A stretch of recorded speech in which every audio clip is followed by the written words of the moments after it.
Good morning, everyone. Thank you for taking the time to join us today. My name is Megan Polis. I'm the Operations Manager for Xperts LLC. A few housekeeping notes for our event today. Everyone will be muted by the organizer, so this will ensure that we can all hear our presenters. We will have a question and answer session at the end of the event, so please type any questions you have into the chat box that will be showing up momentarily. Everyone can see that chat box. I am recording this webinar today, so we plan to make this available to you so you can share it with others in your organization as needed. If you're not familiar with Xperts LLC, we are a secure managed services provider.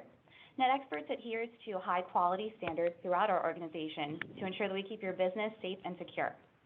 Some of the proactive measures we take for our security and our client security include undergoing a SOC 2 Type 2 audit, utilizing proper internal policies such as multi-factor authentication and forced policies, knowing what businesses need by completing vendor certifications, abiding by NIST standards, and being ethical in our business practices, which is why Xperts was selected as the Western Pennsylvania Better Business Bureau Torch Award for Marketplace Ethics, runner-up in 2013, winner in 2014, runner-up in 2018, and runner-up in 2019.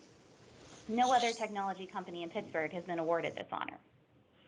At Xperts, we specialize in managed services to keep your network up and running 24/7, 365. We focus on cybersecurity to ensure that you and your users are safe and secure, and we offer cloud services that help with business productivity and allow your business to function more easily on the go. Our speakers today include Katie Wallace and Joel Caskey. Katie is a channel success manager, and she's with us to explain the dark web and how it's dangerous to your business. Joel is the senior technology business engineer at Xperts LLC. Today, Joel will be discussing best practices in security and how you can apply those to your organization. I am now going to turn things over to Katie. Absolutely, and thank you, Megan. So like Megan mentioned, today we're going to focus on, first and foremost, cybercrime, talk a little bit about the dark web, and kind of tie those two thoughts together. Today we're going to focus on the changes of our security landscape and look at the ways that our digital information is exposed.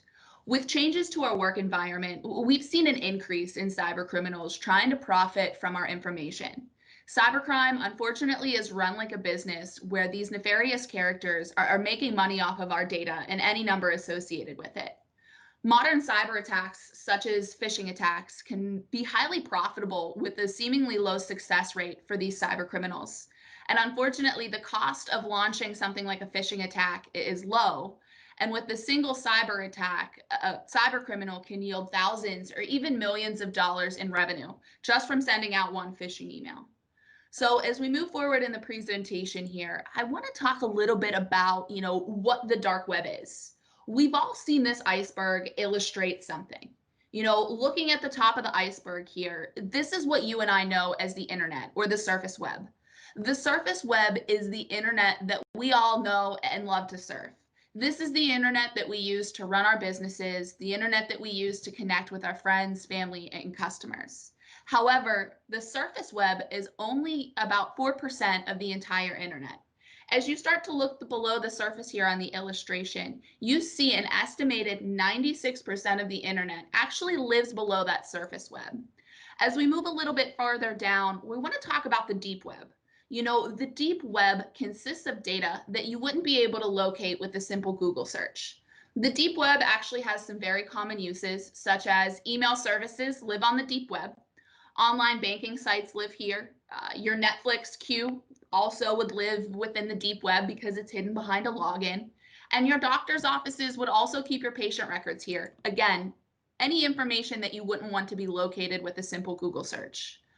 Unfortunately, with the deep web, there's a flip side that's a lot murkier and sometimes a lot darker, which is also why it's known as the dark web. This is represented again by the bottom portion of the iceberg. In the dark web, users are really burying and intentionally burying the data that lives here.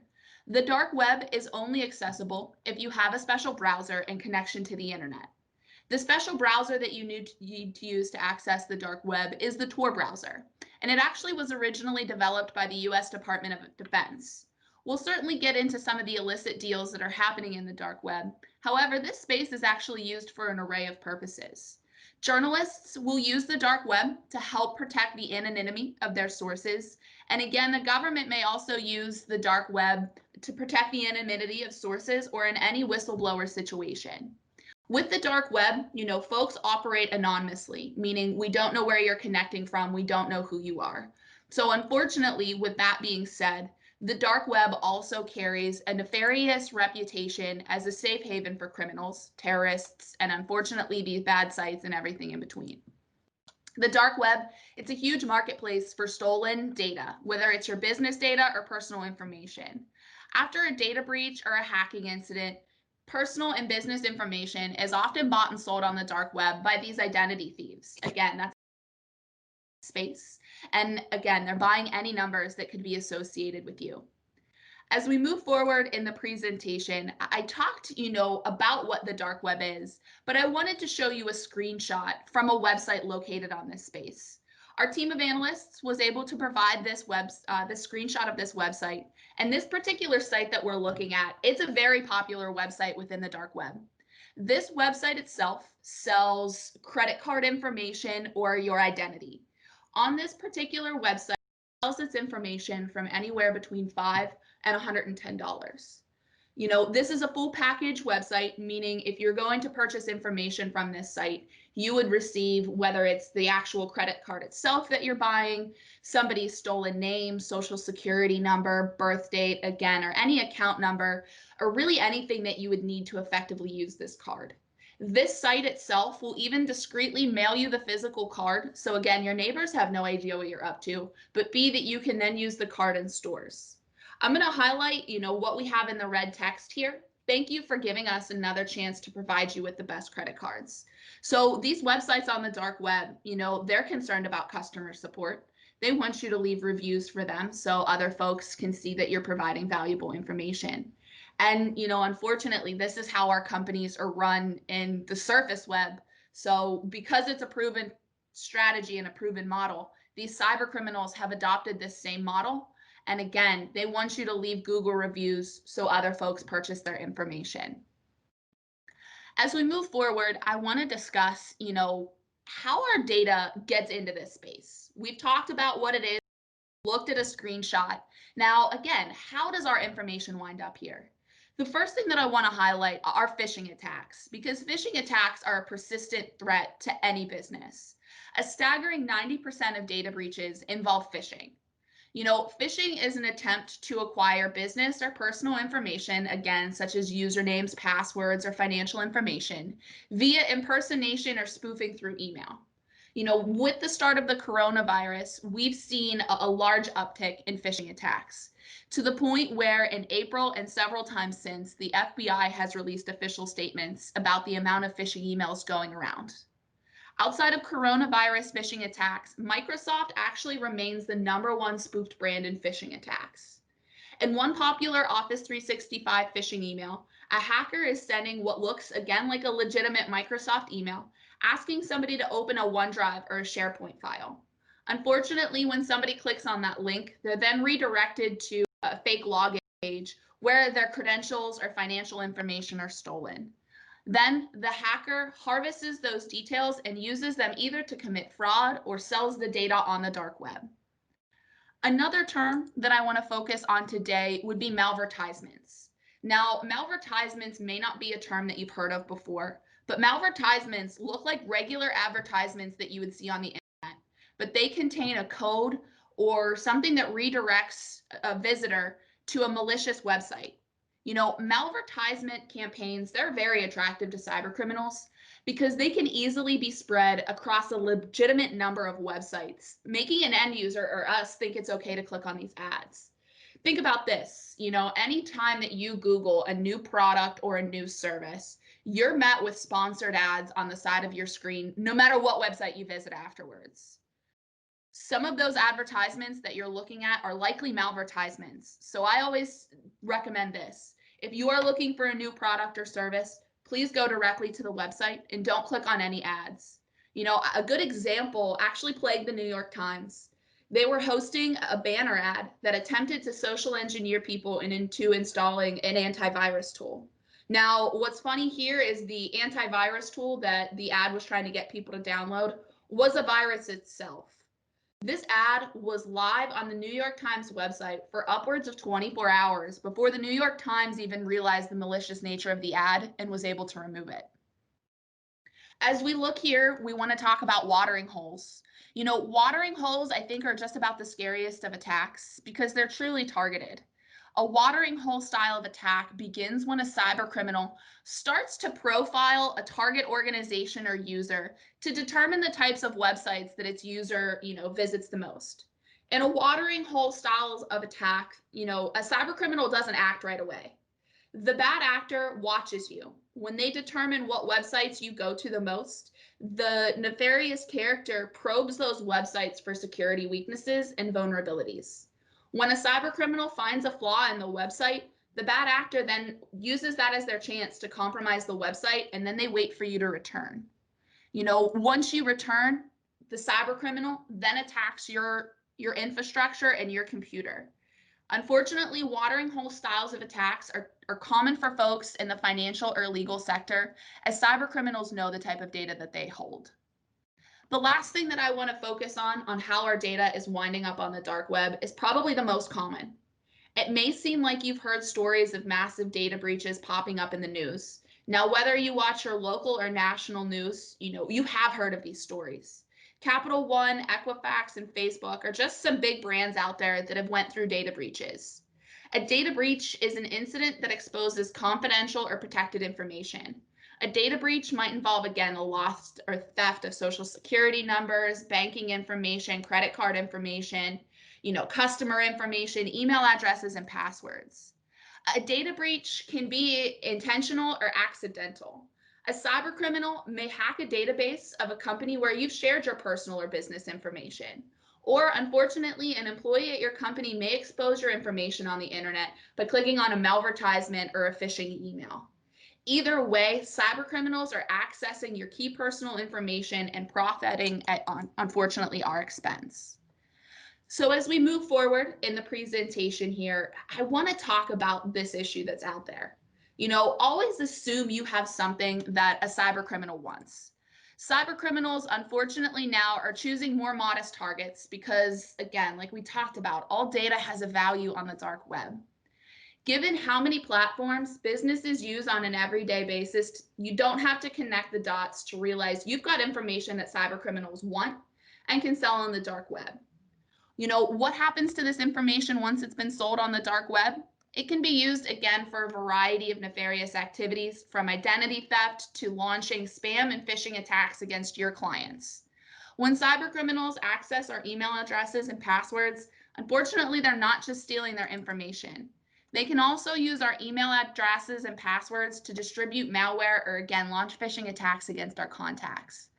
Also, when fraudsters get a hold of our email addresses and passwords, they go through what they call an automated process to start firing endless variations on email addresses and passwords on other websites. They do this because they know so many people are guilty of reusing passwords or similar passwords across multiple accounts. Whether it's personal accounts, business accounts, it becomes highly possible that after a data breach, a cyber criminal can end up accessing multiple of your logins, again, because folks are reusing passwords. And a lot of the times we see cyber criminals back channeling their way through, let's say, your coffee loyalty program into your bank account, because all of that is tied together. With all this being said, companies that are serving customers have the responsibility to keep their data safe. Keeping private information secure, it's often an expectation, and a lot of the times it's the law. So when personal and business information is compromised, customers feel violated. Ultimately, the failure to protect your customers' private information can and will live forever in the age of the internet, bruising a company's reputation indefinitely. For small to medium-sized businesses, data breaches can not only bruise your company's reputation, but they can truly be financially draining. On average, a data breach costs a company 7 days worth of downtime, and I've seen this turn into 6 months worth of downtime, depending on the amount of investigation that needs to be completed. Loss of private data can also lead to massive fines based on authorities and data privacy laws in your area. Such fines can be financially devastating, especially coupled with downtime and your reputational damage. But we're not all doom and gloom here. As we look into the next slide here, NetX offers NetX dark web monitoring because honestly, we need to be protecting our credentials. We now offer NetX dark web monitoring. It's a threat monitoring tool that provides 24/7, 365-day-a-year monitoring for signs that your company's credentials are being sold on the dark web. NetX dark web monitoring leverages a combination of human and artificial intelligence that scours the dark web. We're going into this space on the internet so you don't have to, and reporting on your information that the cyber criminals have. We want you to be aware of the passwords that cyber criminals have their hands on of yours. We want you to be aware when your banking or your financial information winds up in this space. That way you can take the proper steps to protect yourself. Now, with all of that being said, we accomplish this by looking specifically for our clients' top-level email domains, and then we harvest these credentials when they're identified. But with all that, I'd like to turn things back over to Megan and let her take things from here. Thank you, Katie. That was so great. Those are definitely things that we're not thinking about on a daily basis, your credentials in the dark web. So that was all super great information. We still have the chat box available, so if you're starting to think of your questions, you can put those in there, and then at the end we'll address those. But at this time, I'm going to hand things over to Joel Katsky. Thanks, Megan, and thanks, Katie, for the great presentation, by the way, on the dark web and the dark web monitoring. I know there's a lot of great information there on how all of that takes place, and a lot of things that people don't realize are actually happening on the web at this point. So my name is Joel Katsky. I'm a Senior Technology Business Engineer here at Xperts. I've been with the company for about 13 years at this point. What I'm here to talk to you about today is some different things that you can do to help protect your business and help protect your company's protected data, some different best practices that you can have in place. One of the first things I want to talk about is kind of an overview of the security policy that you have in place, the cybersecurity policy. And a cybersecurity policy would basically be a written policy that would contain basically the security and control that are in place of your business protected data. Some different things that your cybersecurity policy should include.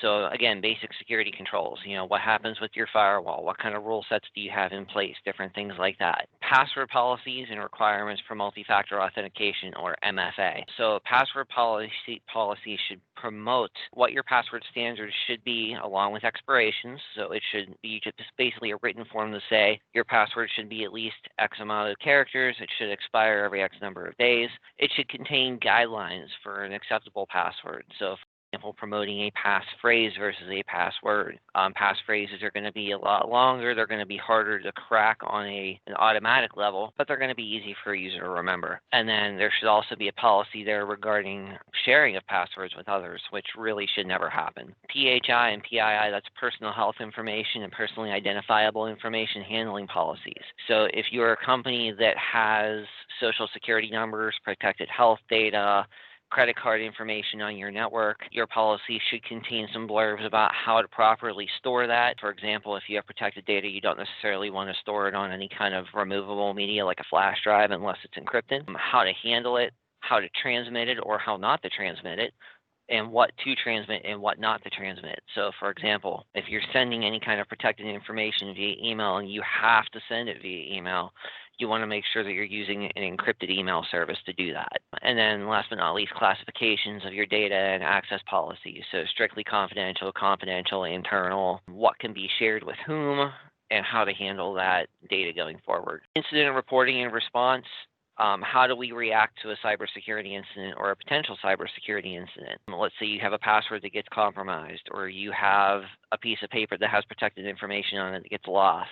Who do your users notify, and what do they do to move that forward to help to mitigate that any risk that comes from that? And finally, a security review. So how often do we look at our security policies and update them? How often do we look at our firewall policies and update them? If you're not looking at that type of thing on a regular basis, it leaves you very vulnerable for any attacks that have come out since the last review. You also want to have an acceptable use policy. And what an acceptable use policy does is it defines what's considered acceptable for within your environment. It should contain information about how to properly use company assets such as email, company cell phones, any kind of computer or tablet equipment that's provided by the company, or any mobile devices that are company property that the employees may encounter. So maybe a handheld device in a warehouse or etc. It should, again, contain information about what is and what is not acceptable. So for example, a blurb about email being company property and can be reviewed or searched by the company at any time and that it belongs to the company. A lot of people like to use their work email for personal items, which may be okay by your policy, but employees need to also understand that email is also company property and that it can be searched or reviewed at any time by anybody. There's no expectation of privacy, etc. Moving on to some different system controls that you should have in place. So your system controls should be in line with your cybersecurity policy that we talked about earlier. A couple of the things that your system controls should have. So password management. So how do you manage your password? You should have system controls in place wherever possible to make sure that the passwords that are being used by your employees meet the standards that are laid out by your cybersecurity policy. Password expiration, choosing a good password, making sure that it's complex, making sure that it doesn't contain a name, etc. Those types of controls should be in place on your system to prevent weak passwords from being used. Multi-factor authentication where applicable. Anytime you're dealing with any kind of protected data such as billing data, credit card data, health data, social security numbers, you should always be using some type of multi-factor authentication to access that data. Now, what that means is perhaps you have a phone that when you put your password in, something has to send you a text message to your phone and you have to enter the code that gets sent to you via text message to verify that you're actually you. You may also be presented with an additional challenge question that may be random that you may have answered in the past. Basically just another way of authenticating to make sure that you are actually the person that's using that instead of just a single password that may get compromised along the way. Patching and vulnerability scanning.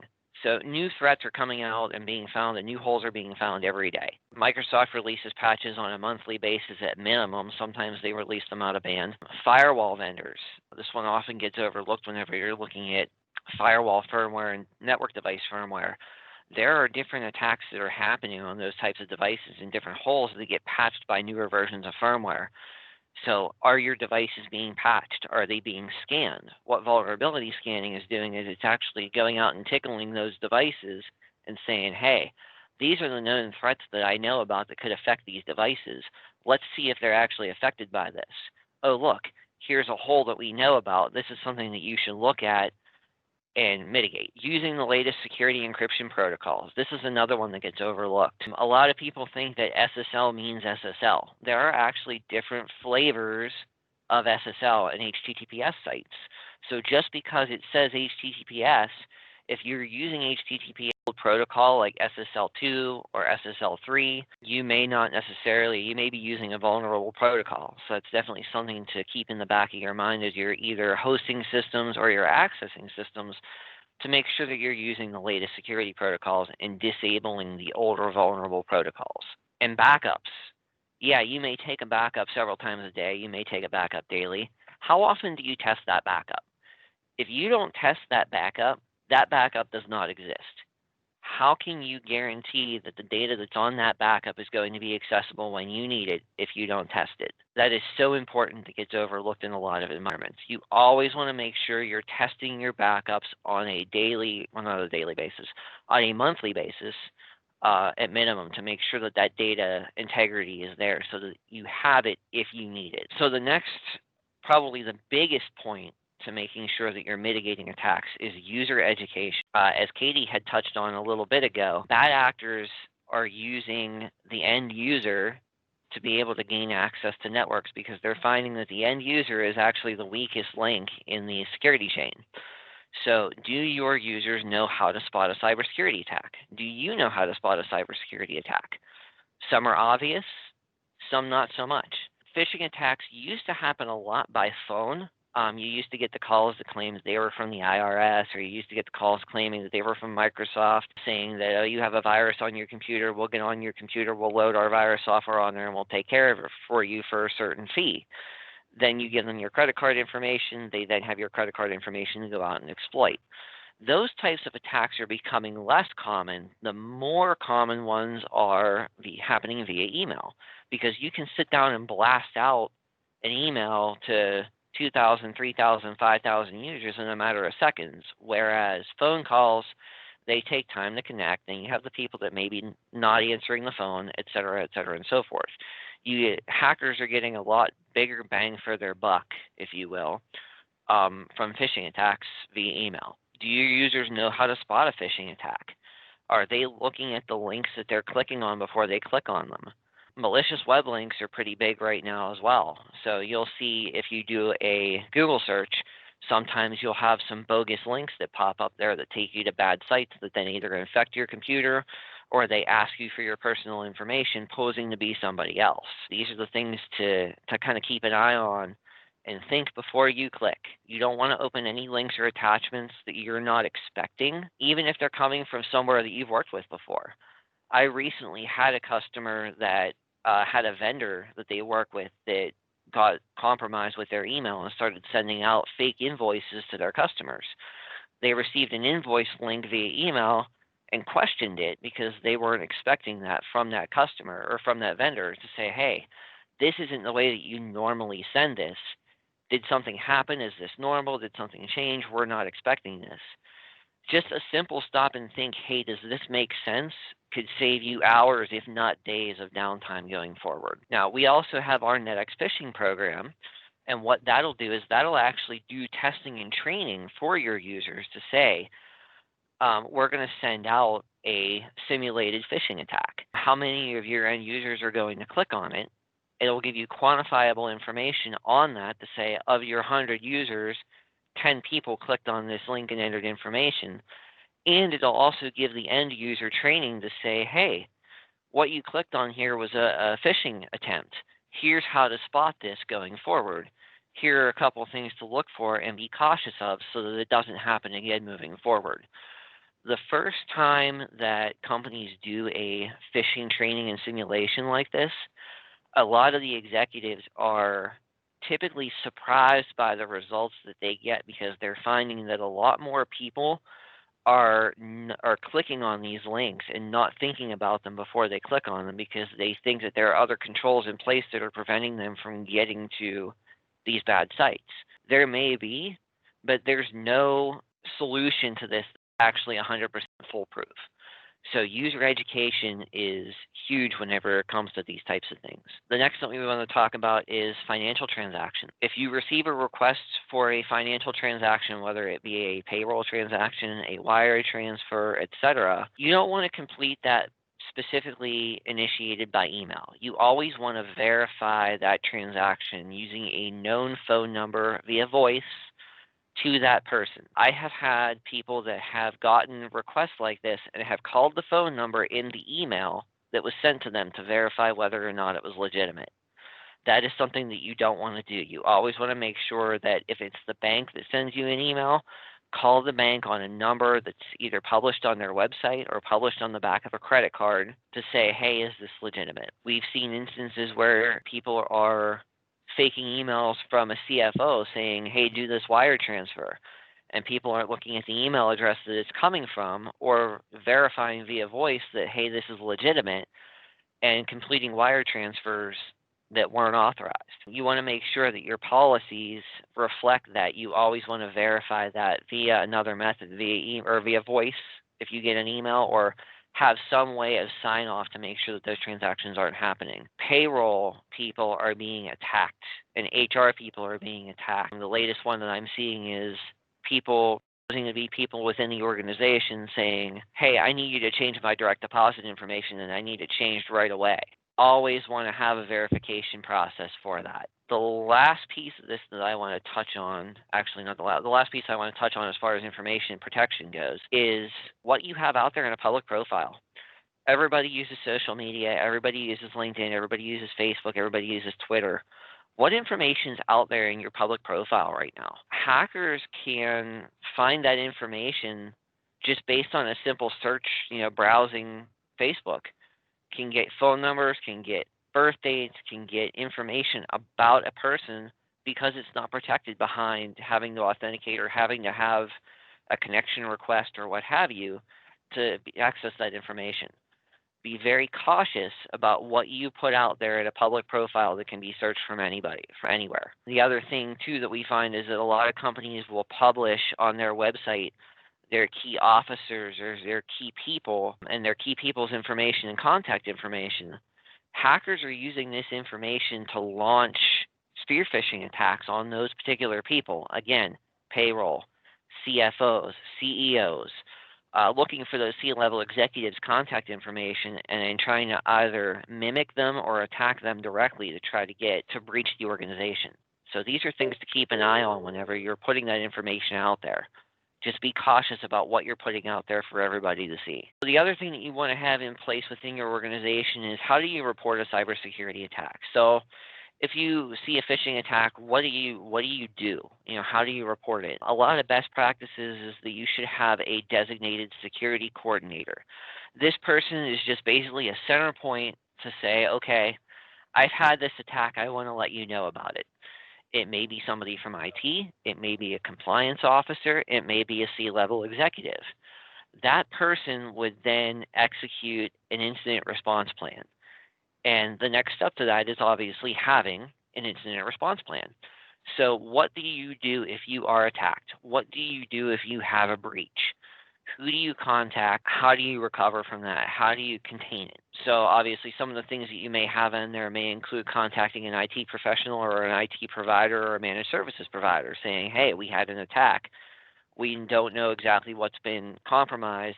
We need to act on this. If you have equipment that's affected, so if you have somebody that clicks on a link that downloads ransomware, for example, you want to make sure that you're disconnecting any affected equipment so that you can contain that breach.